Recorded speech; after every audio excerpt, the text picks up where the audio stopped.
क्या आपको कभी ऐसा महसूस हुआ है कि कोई आपको अपनी मर्जी से कुछ करने के लिए मजबूर कर रहा है और आपको पता भी नहीं चला कि आप कैसे उनकी बात मान गए? ये कोई जादू नहीं, बल्कि डार्क साइकोलॉजी की ट्रिक्स हैं। ये ट्रिक्स लोग आपको कंट्रोल करने के लिए इस्तेमाल करते हैं और आज हम इन्हें डिकोड करेंगे ताकि आप इनसे खुद को बचा सकें। डार्क साइकोलॉजी क्या होती है? डार्क साइकोलॉजी एक साइकोलॉजिकल टूल है जिसका इस्तेमाल लोग दूसरों को कंट्रोल करने, उन्हें मैनिपुलेट करने और अपने फायदे के लिए इस्तेमाल करने के लिए करते हैं। इसमें हिडन मनोवैज्ञानिक तकनीकों का इस्तेमाल किया जाता है जिन्हें पहचानना आम इंसान के लिए मुश्किल होता है। क्या कभी किसी ने आपसे कहा है कि अगर तुमने मेरी मदद नहीं की तो मैं बहुत दुखी हो जाऊंगा? यह एक तरीका होता है जिससे लोग आपके अंदर अपराध बोध, गिल्ट पैदा करके आपको मजबूर करते हैं कि आप उनकी बात मानें। अगर कोई आपको इमोशनल ब्लैकमेल कर रहा है तो ठंडे दिमाग से सोचें कि क्या यह आपकी जिम्मेदारी है या नहीं। बिना गिल्ट के अपनी सीमा तय करें। जब कोई बार बार आपको यह यकीन दिलाने की कोशिश करता है कि आपकी सोच या यादें गलत हैं, तो इसे गैसलाइटिंग कहते हैं। अगर किसी ने आपको गुस्से में कुछ बुरा कहा और बाद में बोले कि मैंने ऐसा कुछ नहीं कहा, तुम तो गलत समझ रहे हो, तो यह गैसलाइटिंग है। अपनी सच्चाई पर भरोसा करें और सबूत रखें, जैसे कि बातचीत के टेक्स्ट मैसेज या नोट्स। जब कोई जानबूझकर आपको इग्नोर करता है या बात नहीं करता ताकि आप परेशान होकर खुद उनसे बात करें और उनकी शर्तों पर आ जाएं, तो इसे साइलेंस ट्रीटमेंट कहते हैं। अगर कोई बार बार ऐसा कर रहा है तो उनकी गेम में न फंसें, शांत रहें और अपने आत्मसम्मान को बनाए रखें। जब कोई आपकी पसंद नापसंद को कॉपी करता है ताकि आपको लगे कि आप जैसे ही हैं और आप उन पर जल्दी भरोसा करने लगें। किसी पर भी जल्दी भरोसा न करें। देखें कि क्या वे सिर्फ आपकी पसंद को फॉलो कर रहे हैं या उनका खुद का भी कोई व्यक्तित्व है। जब कोई आपको शुरुआत में बहुत ज्यादा प्यार और अटेंशन देता है लेकिन बाद में धीरे धीरे कंट्रोल करने लगता है, यह खासकर रिलेशनशिप में होता है। अगर कोई बहुत जल्दी बहुत ज्यादा प्यार और अटेंशन दे रहा है तो थोड़ा सतर्क रहें और समय लें उन्हें समझने के लिए। आत्म जागरूकता। सबसे पहले इन ट्रिक्स के बारे में जानें और पहचानना सीखें। नो कहने की हिम्मत रखें। हर बात पर हाँ कहना जरूरी नहीं है, जरूरत पड़े तो ना कहें। Emotional control. अपने इमोशंस को दूसरों के कंट्रोल में न आने दें। किसी भी स्थिति में ठंडे दिमाग से सोचें। सकारात्मक और मजबूत लोगों के साथ रहें। जो लोग आपको सही गाइडेंस देते हैं और आपकी मेंटल हेल्थ का ध्यान रखते हैं, उनके साथ समय बिताएं। तो दोस्तों, यह थी कुछ डार्क साइकोलॉजी ट्रिक्स जिनका लोग इस्तेमाल करके आपको कंट्रोल कर सकते हैं। लेकिन अब आप इनके बारे में जानते हैं और खुद को बचा सकते हैं। क्या आपको कभी इनमें से किसी ट्रिक का सामना करना पड़ा है? तो कमेंट में बताएं। वीडियो पसंद आया हो तो लाइक करें, शेयर करें और चैनल को सब्सक्राइब करना न भूलें। मिलते हैं अगले वीडियो में।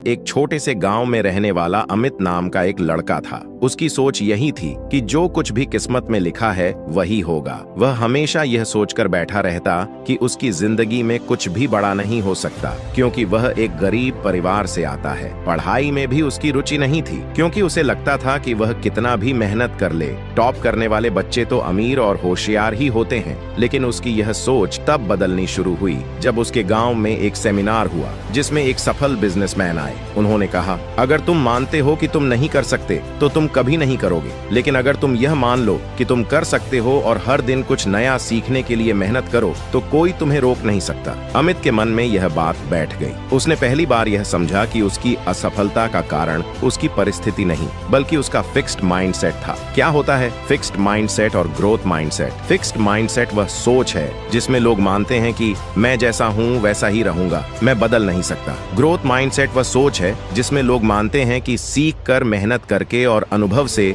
मैं अपने आप को सुधार सकता हूं। अमित ने ठान लिया कि वह अपने माइंडसेट को बदलेगा। अब उसने मान लिया कि मेहनत से कुछ भी संभव है। अमित ने अपने माइंडसेट को बदलने के लिए छोटे छोटे कदम उठाने शुरू किए। 1. हर दिन एक नई चीज सीखना। वह स्कूल से आने के बाद 1 घंटा नई चीजें पढ़ता। 2. गलतियों से सीखना। पहले वह गलती होने पर खुद को कोसता था, लेकिन अब उसने हर गलती को सीखने का अवसर बना लिया। 3. मैं नहीं कर सकता की जगह कैसे कर सकता हूँ सोचने लगा। 4. अच्छी किताबें पढ़ना। उसने महालोगों की जीवनियां पढ़नी शुरू की। 5 हार मानना छोड़ दिया। अब जब भी उसे कोई समस्या आती वह समाधान खोजने में लग जाता। धीरे धीरे उसका प्रदर्शन स्कूल में सुधरने लगा। टीचर भी हैरान थे कि जो लड़का हमेशा पीछे रहता था अब वह सवाल पूछने और समझने में सबसे आगे था। कुछ सालों बाद अमित ने स्कूल में टॉप किया और एक बड़ी यूनिवर्सिटी में एडमिशन पा लिया। वहां भी उसने अपने ग्रोथ माइंडसेट को जारी रखा और आखिरकार वह एक सफल इंजीनियर बन गया। एक दिन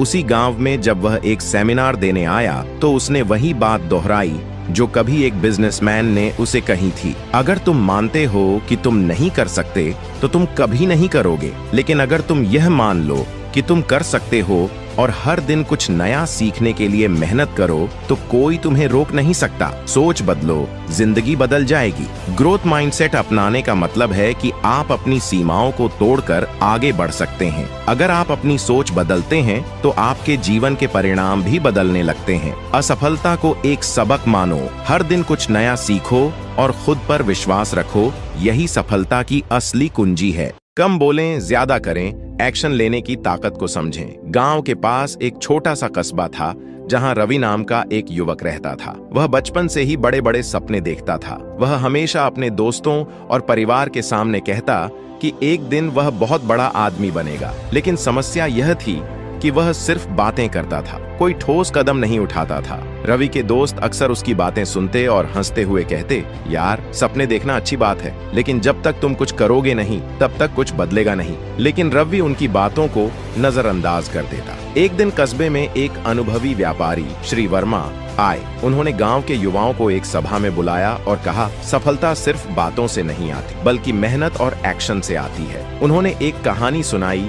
एक राजा के पास 2 मंत्री थे। पहले मंत्री ने हमेशा बड़ी बड़ी बातें की लेकिन कोई काम नहीं किया। दूसरा मंत्री चुपचाप रहता था, लेकिन जब भी कोई समस्या आती वह तुरंत हल ढूंढकर उसे सुलझा देता। कुछ सालों बाद राजा ने पहले मंत्री को निकाल दिया और दूसरे मंत्री को प्रधानमंत्री बना दिया। यह कहानी सुनकर रवि को एहसास हुआ कि वह भी पहले मंत्री की तरह ही था, बस बोलता था लेकिन करता कुछ नहीं था। रवि ने उसी दिन संकल्प लिया कि वह अब बातें करना बंद करेगा और एक्शन लेना शुरू करेगा। उसने सबसे पहले अपनी दुकान शुरू करने के लिए पैसे बचाने शुरू किए। रोज सुबह जल्दी उठकर नए बिजनेस आइडिया पर काम करता। दूसरों से प्रेरणा लेने के बजाय खुद मेहनत करने लगा। धीरे धीरे उसकी मेहनत रंग लाने लगी। उसकी दुकान कस्बे की सबसे सफल दुकान बन गई। जो लोग पहले उसकी हंसी उड़ाते थे अब उसकी तारीफ करते नहीं थकते थे।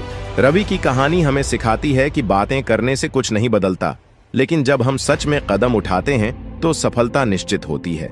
अगर आप भी किसी सपने को पूरा करना चाहते हैं तो बोलने से ज्यादा करने पर ध्यान दें, क्योंकि कम बोलें, ज्यादा करें ही असली सफलता की कुंजी है।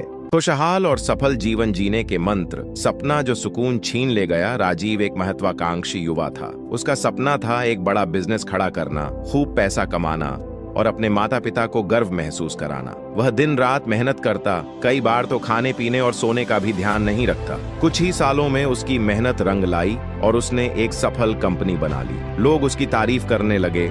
उसकी गिनती अमीर लोगों में होने लगी, लेकिन सफलता के साथ ही उसकी जिंदगी से सुकून गायब होने लगा। राजीव के पास महंगी गाड़ियां, बड़ा घर और ढेर सारे नौकर थे, लेकिन उसे हमेशा बेचैनी रहती। वह अक्सर अकेला महसूस करता और अंदर ही अंदर घुटता। उसके पास सब कुछ था, फिर भी एक अधूरापन था। एक अनजान साधु से मुलाकात। एक दिन बिजनेस की भागदौड़ से परेशान होकर राजीव शहर के बाहर एक शांत जगह पर गया। वहीं उसकी मुलाकात एक साधु से हुई जो एक पुराने पीपल के पेड़ के नीचे बैठे थे। साधु बहुत शांत थे और उनके चेहरे पर सुकून था। राजीव ने उत्सुकता से पूछा, बाबा, मेरे पास पैसा, शोहरत, सब कुछ है, लेकिन मैं खुश क्यों नहीं हूँ? साधु मुस्कुराए और बोले, बेटा, सफलता जरूरी है, लेकिन अगर उसमें सुकून न हो तो वह अधूरी होती है। क्या तुम अपनी खुशी को अपने साथ रखते हो? राजीव ने चौंक कर पूछा, खुशी को साथ रखने का क्या मतलब? साधु बोले, खुशहाल जीवन के कुछ मंत्र हैं जो तुम्हारी जिंदगी बदल सकते हैं। अगर तुम इन्हें अपनाओगे तो न केवल सफल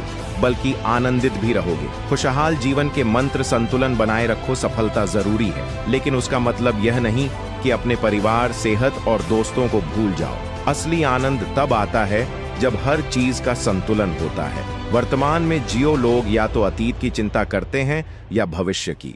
लेकिन सच्ची खुशी उन्हीं को मिलती है जो वर्तमान में जीते हैं और हर पल को पूरी तरह महसूस करते हैं। आभार प्रकट करो, जो कुछ भी तुम्हारे पास है उसकी कद्र करो। जो लोग हमेशा शिकायत करते हैं वे कभी खुश नहीं रह सकते। स्वस्थ शरीर, स्वस्थ मन, पैसा कमाने की दौड़ में अपनी सेहत मत भूलो। रोजाना एक्सरसाइज करो, अच्छा खाना खाओ और अपनी नींद पूरी करो। दूसरों की मदद करो। जब तुम किसी जरूरतमंद की मदद करते हो तो तुम्हें अंदर से जो खुशी मिलती है वह कोई भी दौलत नहीं दे सकती। राजीव की जिंदगी का बदलाव।